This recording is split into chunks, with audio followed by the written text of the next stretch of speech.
Hello, coaching types, and welcome to another edition of One Way Conversation, where I talk to myself for about 10 minutes.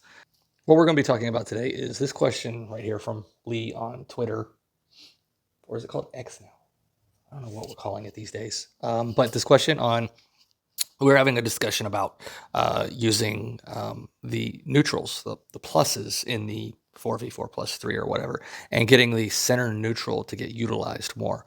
At least that's the way I'm taking this. He's saying that the center neutrals are often bystanders in the game, and I can see that as how that would happen. My first response was completely useless in that regard. I basically said, "Oh, that don't happen to me.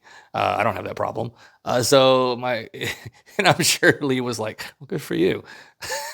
So a lot of the responses on this, and they weren't wrong. If you want to get the center mid more touches, a lot of these responses will work. But the players playing the ball to the center mid, the reason why they're playing it changes. So, and that's what I want to talk about is helping the players why and understand why. You can artificially make it happen. You can create rules where you say, oh, okay, it's got to go through the center mid to get a point, or you got a point system for the ball getting from one end to the other end using the center mid. Or you can say, the ball's got to go to the center mid before you're allowed to shoot. You can arbitrarily make rules. You can put touch limits on players to make sure that the ball gets passed more, right? But when you create rules to make the session look like you want it to look, it changes the why for the players. They're doing what you want them to do. They aren't doing it for the right reason. And the reason matters. So when people ask me, why don't you put touch limits on players?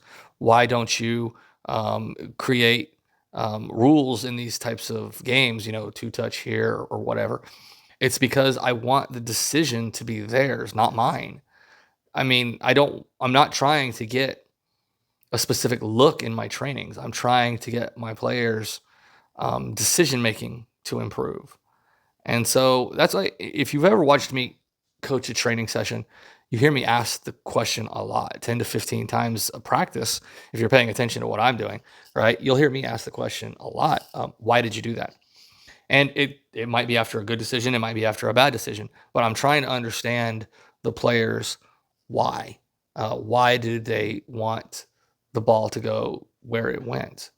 And so when you do things like put touch limits or add a point system um, for specific trainings, it takes away the decision from the players. It takes away from their creativity. It takes away from their thinking. And we don't want to do that. We want them to actually think more. We want them to be more creative, both on and off of the ball. So if we're trying to get, in this situation, our center neutral is more of a bystander, we got to figure out why that's happening and why they're not using the center neutral. Is it the center neutral's movement?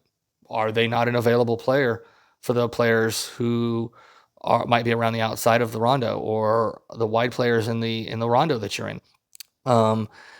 Do the players does your center neutral not know how to find the gap? Are they not moving? Are they allowing themselves to be covered? Are the players not scanning? And if the center neutral is open and is moving, are the players not scanning to find that center neutral, to utilize that player as a rotation player, or a place to advance the ball to the next available position, right? So we have to examine a player's why, and you have to talk to the players a little bit and say, hey, why are you doing this? What if you did this? What would it look like? Or what if you moved here, right? Where can you go to help out the player on the ball? What is the play you're going to make if the ball is at your feet right now? So you have to get the players thinking about what they should be doing and why they should be doing it. The why really matters. Well, that's really all I have for this episode of One Way Conversation. Hope I was able to help a little bit in my explaining my thought processes. So good luck to all of you guys out there in the upcoming fall season, and keep coaching.